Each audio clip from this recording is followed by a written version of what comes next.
Haram bagi seorang wanita memandang aurat wanita yang lain dari bahagian pusat hinggalah ke lututnya.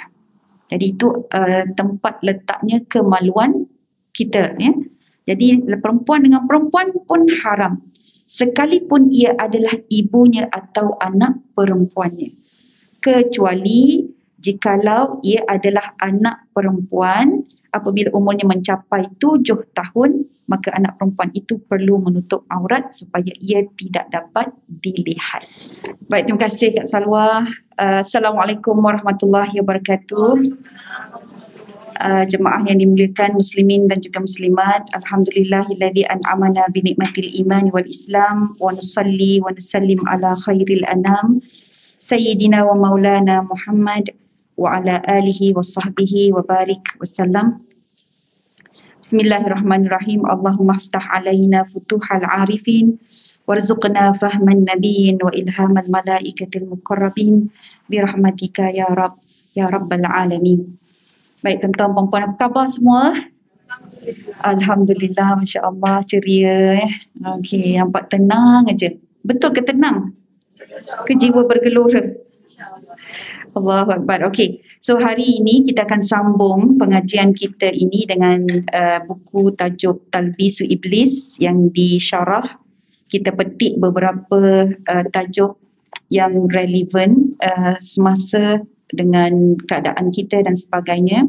Kita masuk dah dalam bab yang ke-51 tak silap saya. Kalau yang lepas kita dah bincangkan tentang apakah belitan tipu daya iblis ini terhadap orang awam, dan ini masih lagi ada 5 topik ataupun 5 perangkap yang digunakan oleh iblis terhadap orang awam untuk menjadikan kita sama ada tersesat ataupun terkandas dalam urusan kita, ibadah kita kepada Allah Subhanahu Wa Taala. Betapa liciknya syaitan dan iblis ini tuan-puan, ya, sebab dia sentiasa mengintai-ngintai, menunggu peluang untuk membuatkan kita tergelincir daripada menjadi hamba Allah yang sebenar-benarnya. Tajuk kita pada hari ini adalah hukum aurat sesama wanita. Ya, ini tajuk pendeknya. Jadi maksudnya syaitan akan mempergunakan aurat wanita ataupun aurat lelaki untuk menyesatkan kita ataupun menyebabkan kita terkandas dalam keimanan kita, lemas dengan keimanan kita. Kita rasa penat menjadi hamba Allah. Malas sudah, ya, kita nak taat kepada Allah Jalla wa'ala. So caranya antaranya adalah dengan aurat. Kalau yang lepas ada disebutkan di mana kita harus menutup aurat kita walaupun dalam kamar kecil, ya. Okey. Jadi di sini hukum aurat sesama wanita, berkata Imam Al-Jauzi, wala yahillu lil mar'ati an tanzura minal mar'ati ma baina surratiha wa rukbatiha walau kanat ibnatuha wa ummuha illa an takuna al-bintu saghiratan fa idza balagat 7 sinina istatarat wastatara minha. Jadi ini bukan hadis, ini kata-kata ulama huraiannya. Apa katanya? Tidak halal. Kalau tidak halal maksudnya betul. Haram bagi seorang wanita memandang aurat wanita yang lain dari bahagian pusat hinggalah ke lututnya. Jadi itu tempat letaknya kemaluan kita, ya. Jadi perempuan dengan perempuan pun haram, sekalipun ia adalah ibunya atau anak perempuannya, kecuali jikalau ia adalah anak perempuan apabila umurnya mencapai 7 tahun, maka anak perempuan itu perlu menutup aurat supaya ia tidak dapat dilihat. Baik, memang ternyata tuan-puan, kalau kita tahu, ya, lelaki dengan perempuan ada batas aurat dia jelas, tapi ini kadang perempuan dengan perempuan. So bila perempuan dengan perempuan ni ada aspek yang limitation yang kita perlu jaga. Maka kita fahamlah antara pusat dengan lutut. Antara pusat dengan lutut kecuali seandainya ada sakit, ada masalah, ya, dan sebagainya. So jadi baru-barulah kita boleh melihat ataupun kita tengok dengan tujuan untuk merawat, ya, ataupun untuk memberi nasihat ataupun memberi pandangan. Selain daripada itu, elakkan. Sebab apa? Sebab pandailah syaitan ini, dia buat apa ya, dia buat kita hilang rasa malu sikit-sikit dulu. Dia hilang rasa malu sikit-sikit, kemudian dengan orang lain pun kita sudah rasa tidak malu. Muka surat 308. Pertama, sangat jelas bahawa batas antara wanita di antara wanita dengan yang berlainan jenis antara lelaki, iaitu semua anggota badan kecuali tapak tangan dan muka. Kita duduk di PKP ni, tuan-puan perasan tak, anak-anak kadang-kadang keluar halaman tu tak pakai tudung, selamba je kan, sebab dia kata tak ada orang, semua orang tutup, semua orang duduk dekat dalam rumah masing-masing ya. Tapi biasakanlah, sebab Al-Habisah Tegal biasa. Alangkan keluar rumah, tengok je kalau waktu siang aja, coverlah diri kita. Itu tanda orang yang warak. Memang bukan kita nak tunggu orang ada baru nak tutup aurat kan. Jadi maksudnya situ perlu ada berhati-hati. So nasihatkan anak-anak biar jiwa dia kuat, azam dia tu untuk mentaati Allah. Jadi selalu saya sebut dengan anak-anak murid saya dulu, sebab dia kata apa macam ni, kadang-kadang madam fikir lelaki best saja kan, ni je perempuan panas. Perempuan lelaki berangin je, maksudnya kan dia tak perlu nak tutup aurat. Perempuan kena tutup pelapis-lapis begini kan, jadi peluh-peluh tau madam. Saya kata awak peluh, saya pun peluh, sama je kita. Cuma yang seronoknya kita perempuan ni kita kena anggap macam ni. Bila kita pakai tudung, maksudnya kita ini telah dimiliki. Kita ada pemiliknya. Seronok tak rasa kalau diri ini dimiliki? Kita rasa macam tenang aja kan. Tak adalah sibuk cari orang nak memiliki aku ke tak, kau nak miliki aku ke tak kan. Sikit-sikit nak ini milik siapa kan. Apa kan Sudirman je lagu tu kan. Milik siapakah gadis ini kan. Okey. Jadi kita rasa macam sangat seronok sebab Allah dah tentukan kita ini adalah miliknya. Jadi bila miliknya, maka apabila seorang lelaki datang meminang kita pun, dia harus pinang pun dengan nama Allah. Dengan siap rukun-rukunnya pun kerana Allah sebagainya. Jadi situ kita boleh tenangkan hati di diri kita lah. So cakap dengan anak kita itu supaya dia memujuk dirinya untuk taat, menutup auratnya. Okey, kemudian yang kedua tuan-puan, kita lihat muka surat 309. Batasan aurat sesama wanita adalah daripada pusat hingga lutut, tapi ada perbincangan ulama mengenai batasan aurat wanita muslim dengan wanita bukan muslim. Jadi kalau muslim dengan muslim, senang. Wanita muslimah dengan muslimah, senang. Di antara pusat dengan lutut. Tapi dengan wanita bukan muslim macam mana? Okey, dia ada 3 pandangan di sini.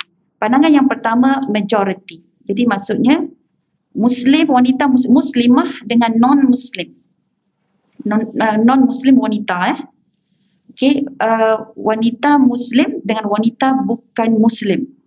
Jadi pertama, majoriti ulama berkata aurat dia sama macam kita dengan lelaki. Itu majoriti. Pandangan yang pertama. Kemudian ada juga pandangan para ulama yang meletakkan waktu kita bekerja dan bertugas. Contohnya kalau kerja perempuan selalu banyak kena sing-sing lengan lah. Sing-sing lengan, sing-sing kain ya.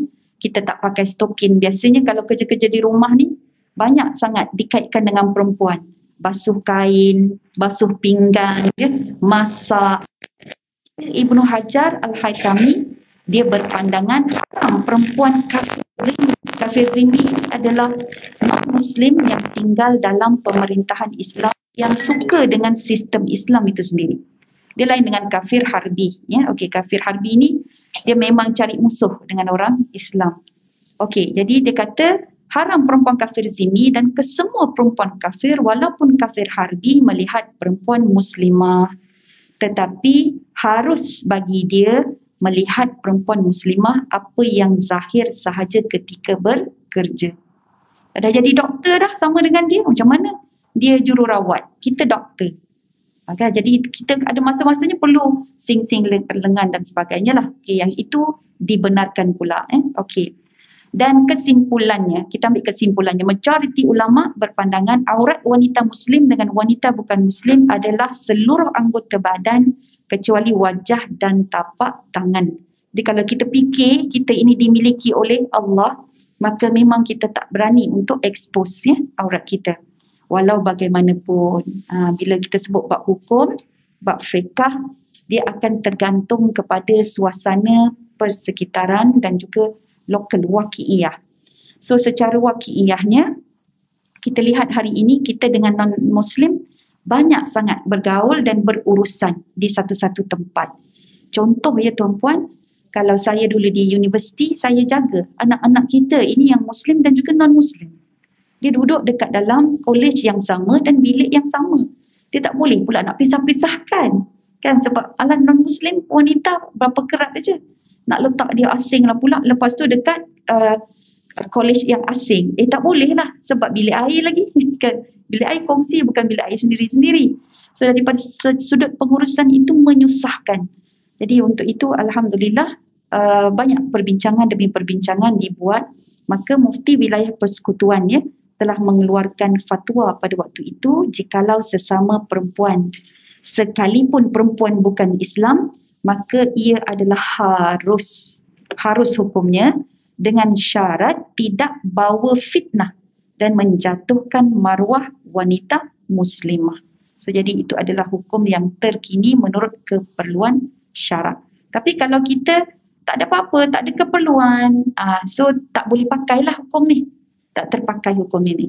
Tapi kalau memang ada keperluan, kita tinggal dalam satu tempat, ya, okay, jadi kita bekerja di satu tempat, maka di sinilah kita mengambil pakai hukum ini, ya Kak. Okey. Di situ kita letak ada keperluan. Maksudnya di situ sahajalah keperluan dia hanya untuk merawat diri dia. Lepas tu tutup balik. Yes. Terus situ ada keperluan. Baik ya. Tidak solat kerana najis bayi. Ini bab 52 muka surat 311. Baik. Ni nak ceritanya bahawa cara lain selain daripada aurat, perkara yang disukai oleh syaitan untuk ganggu orang awam ini adalah najis. Dia meletakkan kita ini tengok kalau ada najis saja dah sudahlah payah. Dia rasa susahlah najis. Ada najis susah. Susah macam mana? Susah nak bersihkan diri, lepas tu tak solat. Okey. Jadi Imam Al-Jauzi dia dah perhatikan benda ni.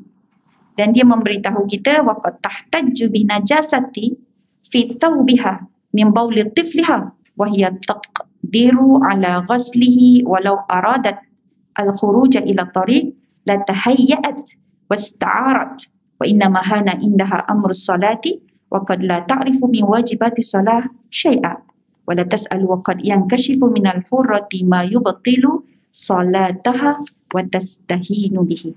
Ada di antara mereka yang tak solat. Apa alasan dia? Pakaian dia terkena kencing anak. Dah dokong anak, kelek anak aja kan. Kenapa tak solat ni? Baju kotor lah. Tadi budak ni kencing. Kan? Namun sebenarnya dia mampu mencuci najis itu. Padahal jika dia hendak keluar rumah, dia akan bersemangat mempersiapkan diri, menghias diri dia. Akan tetapi baginya, solat adalah hal yang tidak penting. Siapa yang menjentik hati dia jadi macam tu? Ya, siapa yang rasa najis ini susahlah nak basuh? Syaitan. Jadi sebab tu jangan biarkanlah syaitan membisik-bisikkan perkara tersebut, dan dengan adanya bab macam ini, bab-bab ini, dia mengingatkan kita. Kan rasa malas, rasa nanti mula-mula dia kadang-kadang tak rasa, nanti tengok iman kita lah. Kalau iman nipis saja, dia akan kata malah lah nak basuh. Kalau iman tebal sikit, nanti. Sebab gitu.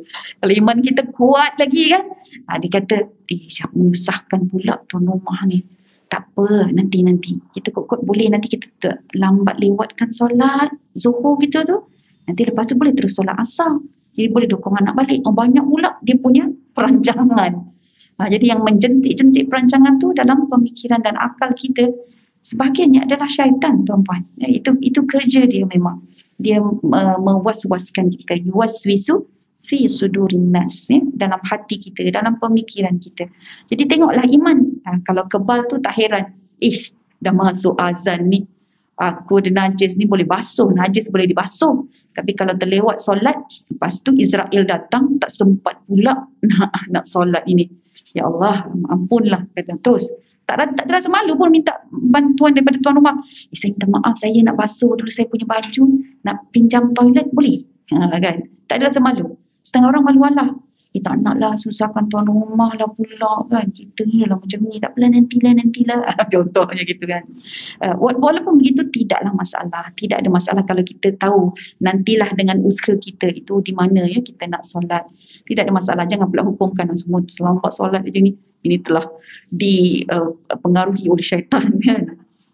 Jadi situ ada perancangan-perancangan yang tertentu, tapi ini menunjukkan bahawa salah satu daripada cara bagaimana syaitan nak menggagalkan ketaatan kita adalah dengan melalui najis anak dan sebagainya. Itu belum lagi orang yang was-was tuan-puan ya. Was-was duk pandang baju dia semua bernajis.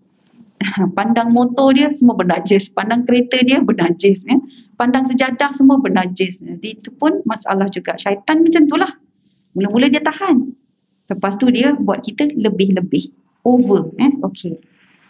Baik, kita pergi yang seterusnya bab 53 ayat 313. Menggugurkan anak ketika hamil. Jadi di sini salah satu cara syaitan menyesatkan kita adalah dengan menjadikan kita sebagai pembunuh. Wanita-wanita juga membunuh. Kalau kita tengok lelaki ni suka bergaduh dengan berparang-parang pedang samurai bagai kan, sampai hilang tangan, hilang nyawa. Rupanya wanita juga membunuh. Dan membunuh itu bukan cancalang bunuh. Ibu sanggup membunuh anak mereka. Jadi ibu-ibu membunuh anak atas nama pengguguran. Okey. Jadi sebab itulah dalam Islam bila ia berkait dengan nyawa, dia ada kaedah dia yang tersendiri dan para ulama sentiasa akan membantu kita untuk membuat keputusan. Jadi dalam hal ini, apa kata Imam Al-Jauzi? وَقَدْ تَسْتَهِينُ الْمَرْأَةُ بِإِسْقَاطِ الْحَبَلِ وَلَا تَدْرِي أَنَّهَا إِذَا أَسْقَطَتْ مَا قَدْ نُفِخَ فِيهِ الرُّوحُ فَقَدْ قَتَلَتْ مُسْلِمًا. Dan sebahagian wanita mudah-mudahnya menggugurkan kandungan dan dia tidak sedar sekiranya dia menggugurkan janin yang sudah ditiupkan roh ke dalamnya, itu bererti dia telah membunuh seorang Muslim. Baik, jadi kalau kita tengok hukum ada tiga hukum menggugurkan ni ya. Jadi yang pertama, menggugurkan anak yang kandungannya lebih daripada atau bersamaan 120 hari, 4 bulan. 120 hari on the dot lebih ya, hukumnya haram dan ini adalah hukum yang disepakati oleh semua ulama. Okey, baik ya. Jadi hukum dia haram. Yang kedua, seandainya janin itu kurang dari 120 hari. Okey, yang ini tuan-puan kita kena alert juga dengan masyarakat, dengan ahli keluarga kita. Kalau kurang daripada 120 hari, dia boleh jadi dua. Pertama, dihukumkan sebagai haram. Majoriti juga haram. Maksudnya kurang dari 120 hari nak gugur. Sesaja je nak gugur kan. Haram. Majoriti kata haram. Yang kedua, disebut sebagai makruh. Makruh ini apabila dia syarat dia makruh sekiranya tak sampai lagi 40 hari. Tak sampai lagi 40 hari, hukumnya makruh. Ada sebab? Tak ada sebab. Tak ada sebab. Ya? Jadi makruh je. Alright. Ini 40 hari. Tadi kita 120 hari. 120 hari tak boleh. Kalau 40 hari, awal 1 hingga 40 hari masih boleh lagi. Tapi hukum dia adalah makruh. So yang ketiga, hukum dia adalah harus bagi bayi yang kurang ataupun janin yang berumur kurang dari 120 hari. Hukum dia harus. Harus tapi ada syarat dia. Bila boleh jadi harus? Nombor 1, apabila dengan mengandungkan janin itu, maka ia mengancam nyawa ibu. Jadi menambah penyakit ibu tu dan sebagainya, maka dia membahayakan nyawa ibu. Jadi kat sini nyawa ibu lebih penting atau nyawa janin? Ya, ibu lebih penting. Sebab apa nyawa ibu lebih penting? Sebab dia memang dah nyata-nyata dah hidup. Kalau yang janin tu belum tentu lagi. Ini kita cerita kes dia yang 120 hari ke bawah.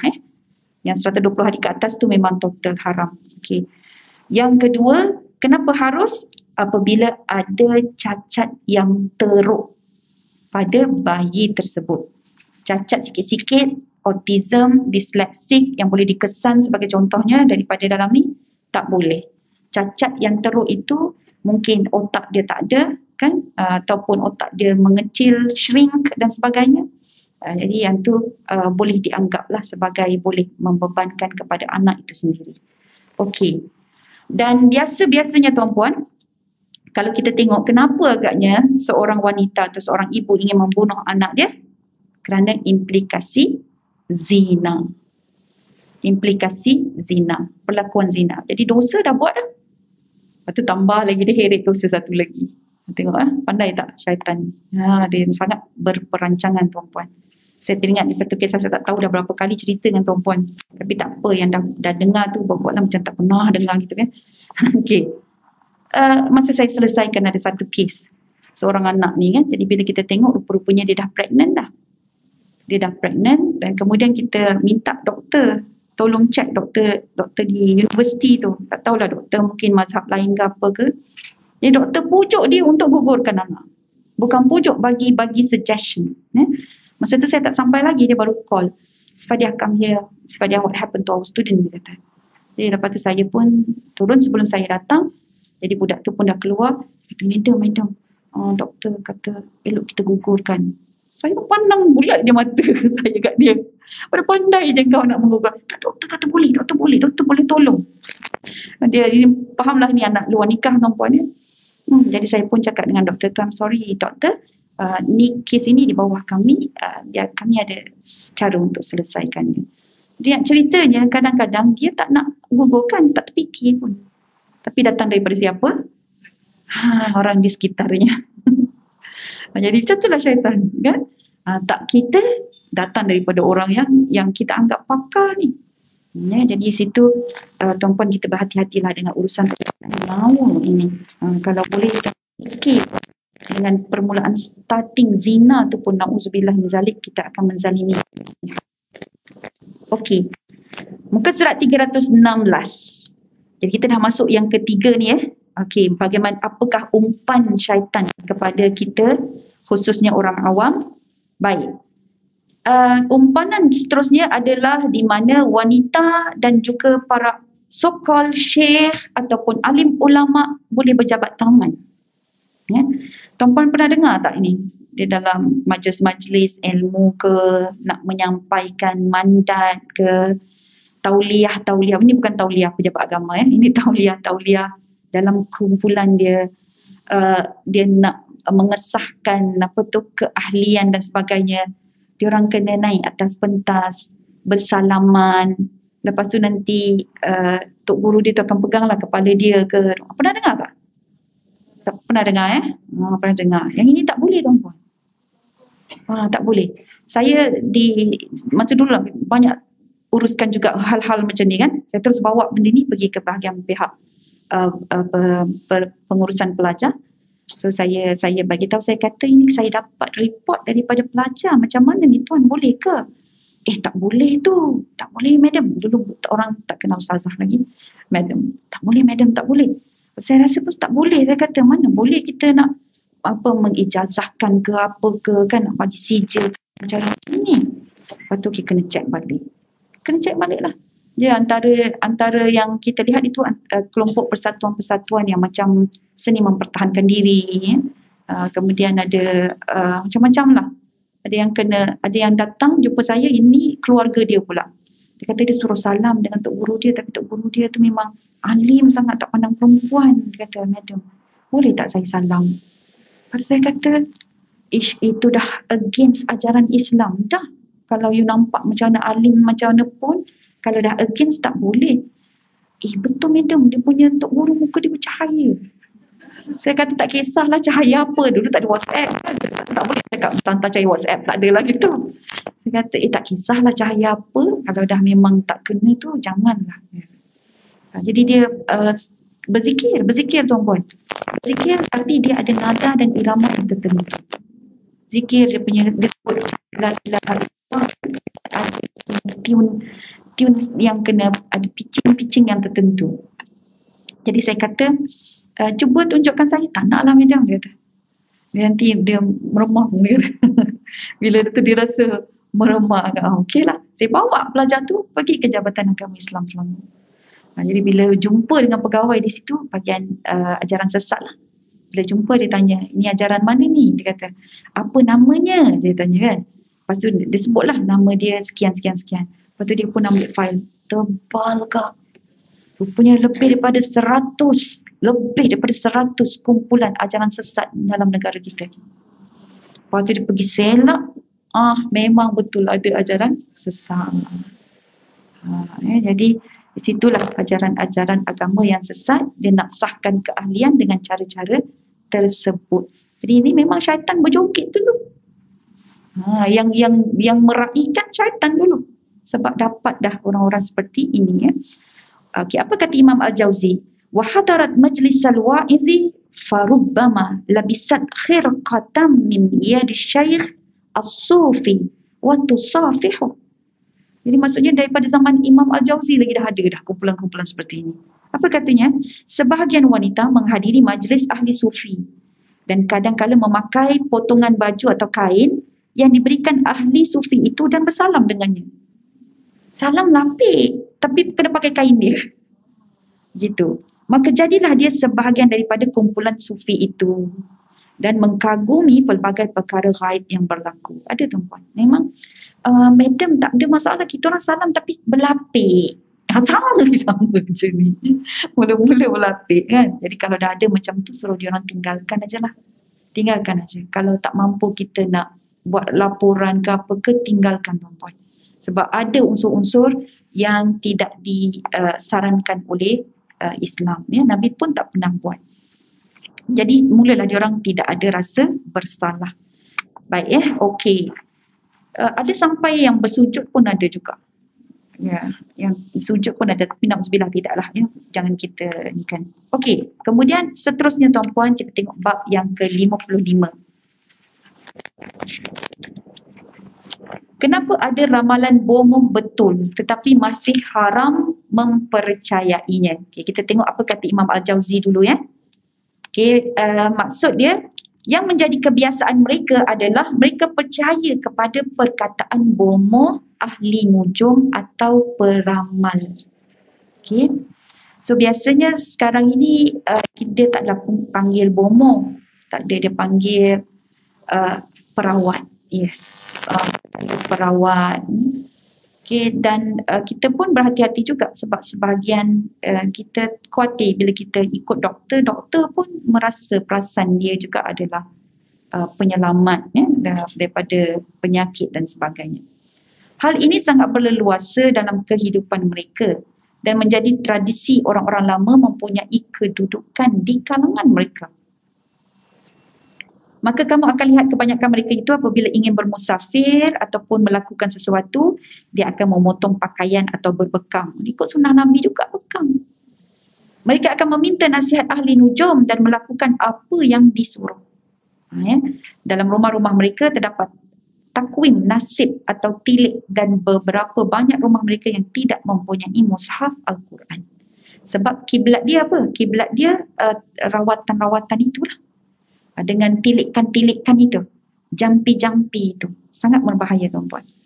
Okey, dalam hadis sahih diriwayatkan daripada Rasulullah SAW, qalu ya Rasulullah fa innahum yuhaddithuna ahyanan bisyai'in yakunu haqqan. Sahabat ni dia cakap dengan Nabi, dia kata, wahai Rasulullah, dia orang ni, maksudnya Tok Bomoh ni, dia kadang-kadang memberi tahu pada kami sesuatu yang memang benar-benar berlaku. Dia ni betul-betul kan. Tengok apakah jawapan baginda Nabi. Faqala Rasulullah sallallahu alaihi wasallam, tilkal kalimatu minal haqq yahfidhuha al-jinniyyu fayaqirruha fi udhuni waliyihi qarrad dajajah fayakhlituna fiha aktsara min mi'ati kadhbah. Okey, apa maksud dia? Nabi bersabda, kata-katanya itu memang mengandungi kebenaran. Tilkal kalimatu minal haq. Betul. Kalimah dia tu, percakapan dia tu memang ada kebenaran. Yakhfidhuhal jinni, yang dicuri oleh jin. Jin ni dia tu yang mengintai-ngintai tu. Syaitan kan? Syaitan jin ini tuan-puan, sebahagian riwayat besar menyatakan mereka ni satu kelompok. Cuma nama dia itu berlainan dia sebab dia ada banyak identiti. Jin ini sesuatu yang kita tidak nampak. Sebut syaitan, dia punya enmity, permusuhan dia tu. Jadi itu ciri-ciri dia memang memusuhi manusia. Ada hasad di situ, ada iri hati di situ. Takjub pula, bukan pada kita, takjub pada diri dia sendiri. Jadi sebab tu penyakit ain kan, penyakit ain dia datang daripada dua unsur, dua sumber. Disebabkan hasad, disebabkan takjub. Hasad, takjub ni bukan ciri-ciri para rasul yang mengajar kita. Nabi-nabi membimbing kita, tak pernah ada hasad. Tak pernah ada takabur, sombong. Tak pernah ada. Rasa kecewa ada macam Nabi Yunus. Kecewa dengan kaum dia. Bawa diri dia, tinggalkan kaum dia kan. Lepas tu Allah ajar dia, dia pun ditelan oleh ikan nun disebutnya di situ. Tapi tak ada yang takjub. Tengoklah. Kerana aku punya suara, kerana kekuatan aku, kerana azam aku ramai follower. Tak ada. Tak ada Nabi yang kata macam tu. Tapi yang buat macam tu adalah syaitan sendiri. Dia takjub dengan diri sendiri. Ya khalaqtani minan nar. Ya Allah, kau ciptakan aku daripada api. Macam mana aku nak sujud pada dia? Bukan takjub tu. Takjub, campur takabur lagi dan sebagainya. Jadi sebab tu dia boleh datangkan penyakit ain. So apa-apa yang bersumberkan daripada syaitan, dia ada bisa dia. Jadi kita jangan sesekali mengambil sesuatu yang memang asal usulnya daripada syaitan. Kena selalu ingat tuan-puan. Sebab syaitan tu dia pecah-pecahkan kan. Dia umpan kita buat baik kan 99 jalan kebaikan. Sebelum dia menjerumus dan menghanguskan segala-galanya. Jadi kata Nabi Muhammad SAW, betul dia kata perkara itu adalah hak. Al-kalimatu minal haq. Kalimah itu memang benar. Yakhtifu al-jin. Jin ni dia mencuri pendengaran dia daripada apa? Daripada perbincangan-perbincangan para malaikat, daripada langit yang dia selalu tengok-tengok kan, apakah takdir manusia ini, seseorang ini dan sebagainya. Suka sangat nak tengok. Dan bila dicuri lalu dikokokkan ke telinga penolongnya. Tu yang sedih tu. Bila Nabi sebut fayaqirruha fi udhuni waliyihi. Jadi syaitan dan jin ini, syaitan atau jin ini dapat saja berita tersebut, maklumat tersebut, maka dia akan sampaikan ke telinga-telinga siapa? Imam Al-Jauzi kata hadis ini hadis Nabi kan, waliyihi, disampaikan kepada telinga wali syaitan. Kita ingat wali-wali manusia kan? Syaitan pun ada wali je di kalangan manusia. Jadi baik-baik kita ni nak jadi wali siapa? Wali kepada keluarga kita mahram, wali Allah, wali syaitan. Jadi ada pilihan tu. Jadi wali syaitan pun ada ni. Maka dibisikkan ke telinga wali wakil dia lah yang hidup, yang minat, cenderung ya kepada cara-cara jin dan syaitan ini. Qarrat dajajah, sebagaimana kokokkan ayam. Okay, jadi itu cara dia sampaikan. Maksudnya apa kokokkan ayam ni? Okey, tapi nanti dulu fayakhlituna fiha. Maka fayakhlitu khalat maksudnya ikhtilat ya, mencampurkan padanya aksar min mi'ati kadzbah. Dia akan campurkan sembang-sembang dengan sembang pembohongan. Mi'atu kadzbah, 100 pembohongan. Jadi daripada satu maklumat tu yang macam betul, kemudian dia akan campur-campur, dia buat-buatlah. Macam seolah-olah gitu gini jadi ramalan-ramalan. Jadi seolah-olah dia tahu sangat macam benar-benar gitu ya. Sehingga kita nanti dengan adik-beradik kita pun jadi musuh. Ini ada ni, saya ni kuat, saya pemegang saraf. Saya rawat atas saraf. Contohlah kan. Jadi saraf awak ni memang, saraf tak boleh tipu punya. Dia memang tunjuk. Ada di kalangan adik-beradik awak yang dengki dengan awak. Balik rumah tu kita duduk menung je, ada mana satu ni. Mana satu ni.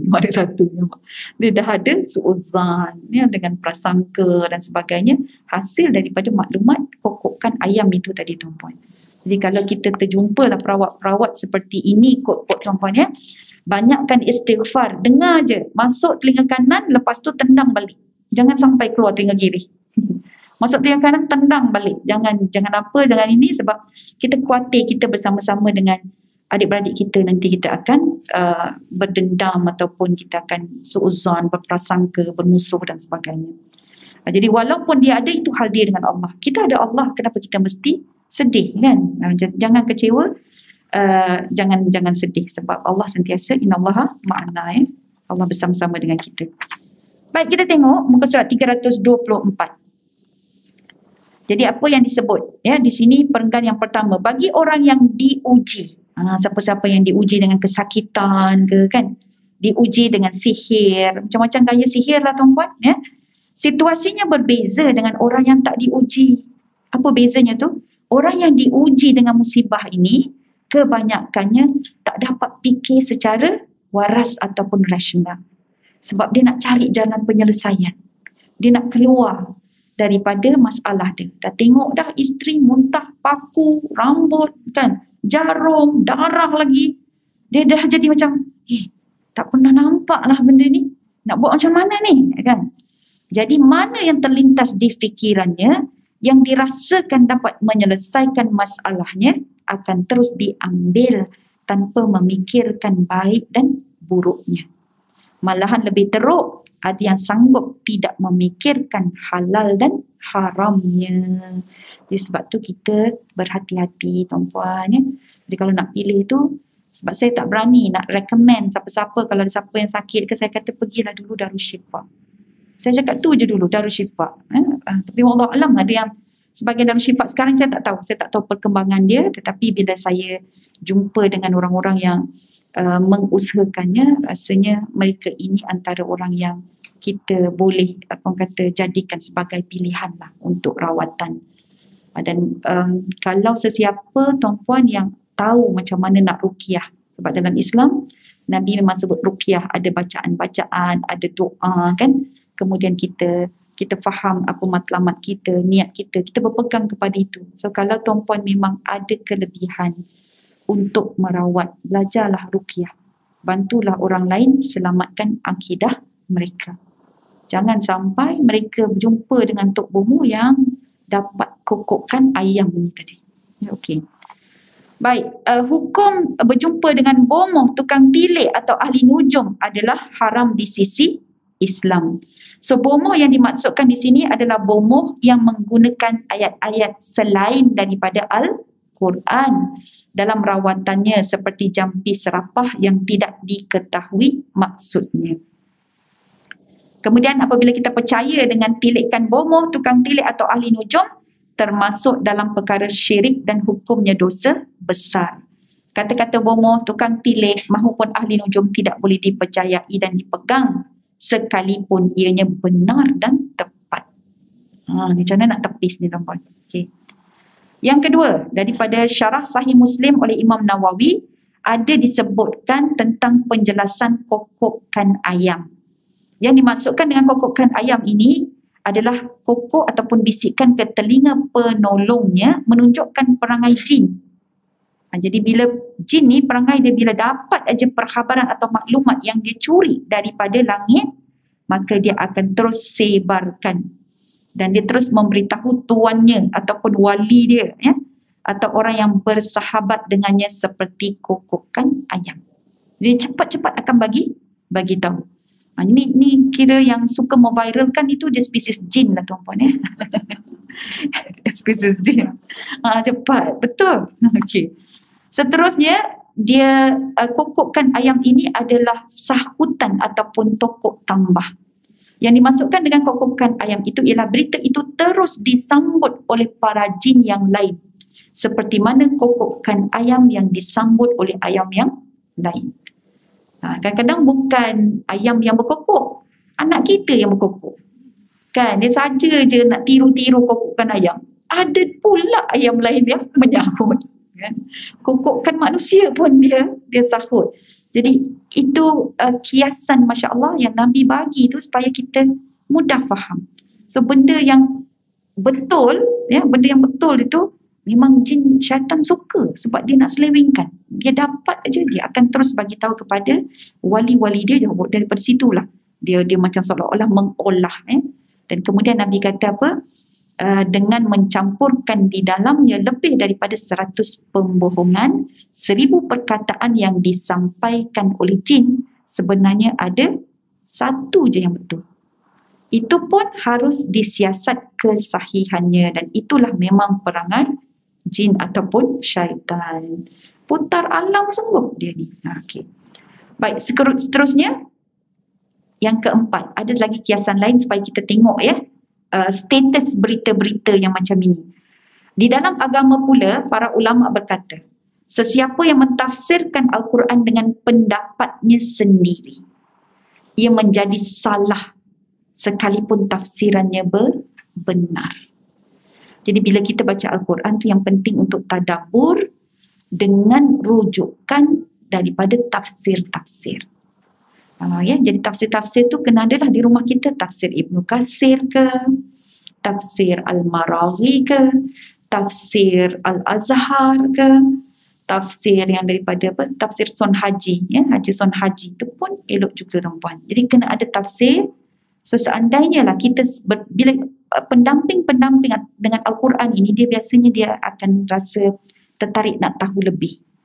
Jadi bila nak tahu lebih, dia baca terjemahan, ada nota kaki, rasa macam tak cukup lagi, betul tak? Jadi situ memang panggilan ilmu. Jadi cetusan ilmu, maka pemburu-pemburu ilmu ini kena ambil rujukan yang betul. Ambil tafsir. Ada tafsir Ibnu Katsir itu benda basic lah tuan-puan. Tafsir Ibnu Katsir biasanya tidak ada masalah dalamnya dengan tambahan-tambahan. Hadis pun dia sangat clear, dia tak ambil riwayat-riwayat daripada Israiliyat. Jadi tafsir Ibnu Katsir itu yang paling selamat. Okey, boleh je tanya Ustaz Nizam nanti apa tafsir lain yang baik kan. Tafsir Buya Hamka tu sebab dia macam localized, dia ikut pula daerah kita, rantau kita. Jadi kita kena tengok yang itu, kemudian barulah kita fikir macam mana kita nak laksanakan dalam keadaan rumah kita, keluarga kita, masyarakat kita dan sebagainya. Jadi perlu ada penapisan penjelasan daripada ulama tafsir itu sendiri. Jadi maksudnya sesiapa yang mentafsir Al-Quran dengan tidak mengikut kaedah yang betul, maka tafsirannya itu tidak betul sekalipun tafsirannya betul. Faham ya? Maka tafsirannya itu tidak betul sekalipun tafsirannya betul. Sebab apa yang tak kena ni? Yes, kaedah. Tepat. Kaedahnya tu tak kena sebab dia bagi dia punya pengertian pendapat sendiri. Jadi sebab itu dia perlu faham daripada petikan daripada mana. Tafsir Ibnu Katsir normally dia akan combine hadis, ayat Al-Quran dulu. Dia tafsirkan Al-Quran itu dengan ayat Al-Quran yang ada dalam Al-Quran lain. Sebab memang itu sifat Al-Quran. Dia akan explain sendiri. Dia akan explain ayat-ayat dia sendiri. Yang kedua barulah dengan hadis Nabi. Jadi ambil petikan hadis Nabi. Apa yang Nabi sebut tentang ayat ini. Daripada asbabun nuzul sebagai contohnya kan. Kenapa? Sebab ayat ini diturunkan. Contohnya ayat surah Al-Baqarah ayat ke-35, minta maaf kalau saya tak silap, surah An-Nur, surah An-Nur ayat 34. Ar-rijalu qawwamuna 'alan nisa. Kat situ dia ada asbabun nuzul. Pasal kena pukul lah dan sebagainya. Dia ada sebab-sebab dia. Jadi kalau macam tu kita tengok dulu apa yang menjadi sebabnya sampai turun ayat ini. Kalau tak ada, tengok apa pula kupasan para sahabat. Jadi para sahabat punya pandangan dan idea itu lebih penting berbanding daripada pandangan kita sendiri. Jadi barulah bila kita faham yang itu, kemudian kita fikir. Jadi ayat ini bagaimana kita nak tegakkan. Macam mana kita nak beramal dengan ayat ini. Sebab dah tadabbur dah. Kan kemudian beramal pula dengan ayat itu. Baik. Seterusnya contohnya. Ini dibagi satu contoh.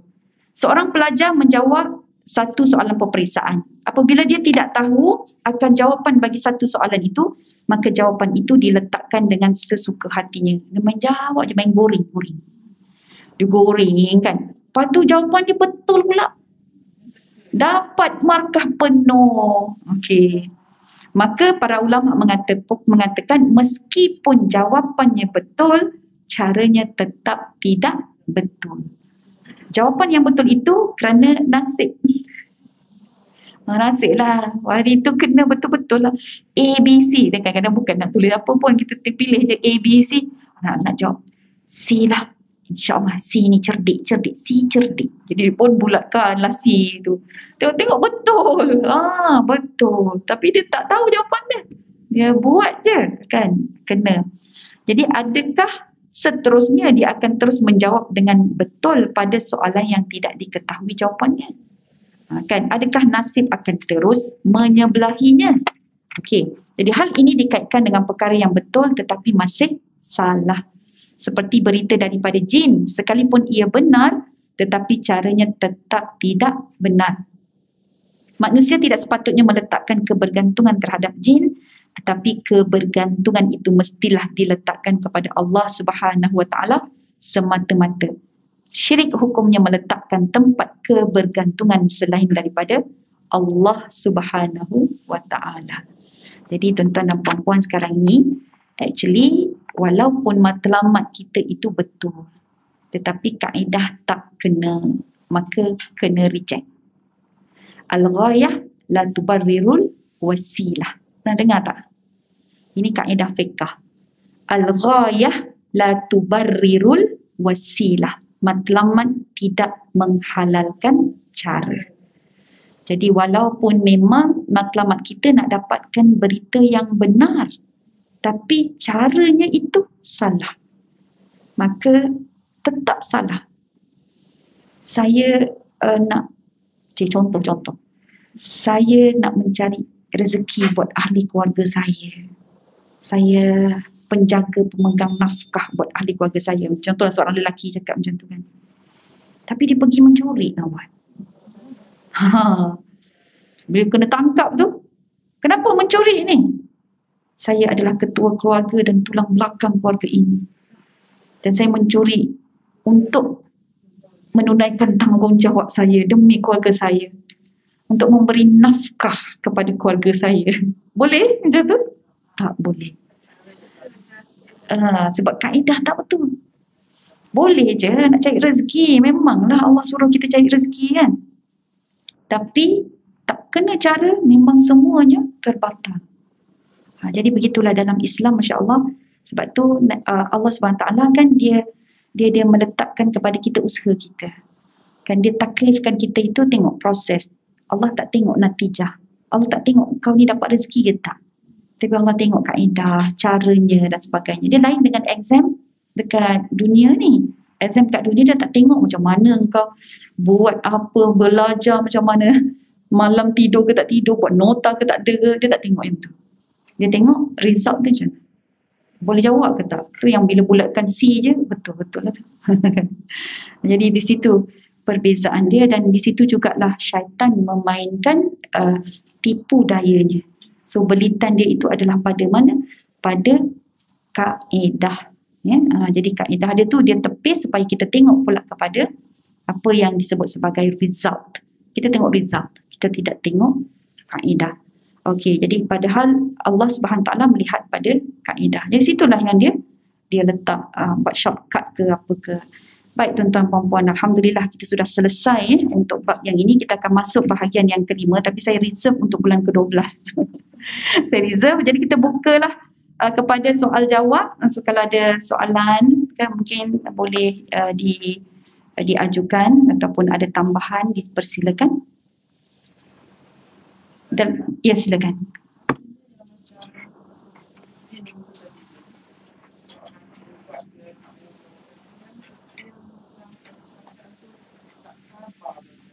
Ya.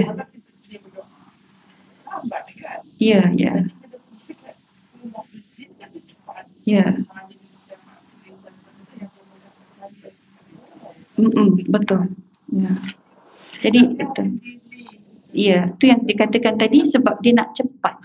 Bila dia nak cepat tu, nak cepat baik, nak cepat sembuh. Jadi dia tidak memikirkan kaedah. Bila doa tu dia padahal doa tu Allah makbulkan, sebenarnya dia tak rasa. Ya. Saya setuju. Baik. Ada lagi tambahan? Betul-betul. Ada tambahan? Tak ada ya? Okey, Masya Allah. Jadi terima kasih banyak-banyak tuan-tuan puan-puan yang dikasihi yang bersama-sama dengan saya pada hari ini. Jadi kita akan sambung, akan datang dalam bulan 12 Kak Salwa. Bulan 11 ke? Oh, minggu ketiga. Oh, habis awal lah ni kita. Tinggal doa je lah tu nanti, sebab dia ada bonus di sini. dia ada doa dan amalan pelindung daripada gangguan syaitan. So yang ini kita ambil satu sesi dan satu lagi. So ada betul lah, ada 2 sesi lagi. Ya, insyaAllah. Ya. Ya. Betul juga. Boleh cantik-cantik kita buat satu rumusan kan. Jadi kita ada 2 lagi sampai bulan 12. Dan kita dah belajar lepas ni. Maklumlah dengan COVID-nya kan. Jadi ingatan kita. Ya, betul. Ada yang ikut online, ada yang tak. Okey, jadi aku qauli hadza wa astaghfirullahalazim li wa lakum. Billahi taufiq wal hidayah. Wassalamualaikum warahmatullahi wabarakatuh. Tuan-puan, kita tutup dengan tasbih kafarah dan suratul Asr. Bismillahirrahmanirrahim. Wal 'asr innal insana lafi khusr illa alladziina aamanu wa 'amilus shalihat wa tawassaw bil haqq wa tawassaw bis sabr. Bismillahirrahmanirrahim. Subhanakallahumma bihamdika asyhadu an la ilaha illa anta astaghfiruka wa atubu ilaik. Kita baca sikit doa yang dalam kesulitan. Doa kesulitan ini doa yang Nabi baca sewaktu dada Nabi rasa sempit dan juga ada rasa marah. Jadi mungkin di sini kita ada sedikit macam tak puas hati, kecewa ke dan sebagainya kan. Sebab tadi masuk tu dengarlah Kak Salwa cerita ada yang sakit gitu kan. Okey, jadi kita baca sama-sama. Tuan-puan, saya baca, tuan-puan ikut ya. Ini Nabi baca sewaktu keadaan dia sangat berat. Dada dia ketat ya. Okey. Kalau siapa yang pernah dengar ni, katanya Ustaz Kazim selalu bacakan yang ni. Baik ya, ikut saya. Bismillahirrahmanirrahim. La ilaha illallahul azimul halim. La ilaha illallah Rabbul arshil azim. La ilaha illallah Rabbus samawat wa Rabbul ard. Rabbul arshil karim. Kita baca sekali lagi. La ilaha illallah al-azimul halim. La ilaha illallah Rabbul arshil azim. La ilaha illallah Rabbus samawat wa Rabbul ard. Rabbul arshil karim. Sekali lagi, la ilaha illallah al-azimul halim. La ilaha illallah Rabbul arshil azim. La ilaha illallah Rabbus samawat wa Rabbul ard wa Rabbul arshil karim. So jadi di sini sangat indah makna dia lebih kepada kita bertauhidkan kepada Allah. Ya, jadi maksudnya kita betulkan iman kita balik. Ada rasa marah, ada rasa kecewa mungkin, rasa sempit dada kita. Jadi kita perbetulkan balik akidah kita. Maksud dia, tiada Tuhan selain Allah yang Maha Agung dan sangat penyantun. Tiada Tuhan selain Allah. Tuhan yang memiliki arash yang besar lagi agung. Tiada Tuhan selain Allah. Tuhan yang menciptakan langit, menciptakan bumi dan juga arash yang mulia. Jadi semua nama-nama Allah dan juga kehebatan yang dimiliki oleh Allah Subhanahu Wa Taala. Jadi situ biar hati kita ini yang mungkin keras, yang mungkin marah, yang mungkin tegang, yang degil, ditunduk kepada kekuasaan Allah Subhanahu Wa Taala. Di amin amin ya rabbal alamin. So sekian dulu, jaga diri, jaga kesihatan, tambah imunisasi, tambah ketakwaan, jangan beremosi. Allahu a'lam.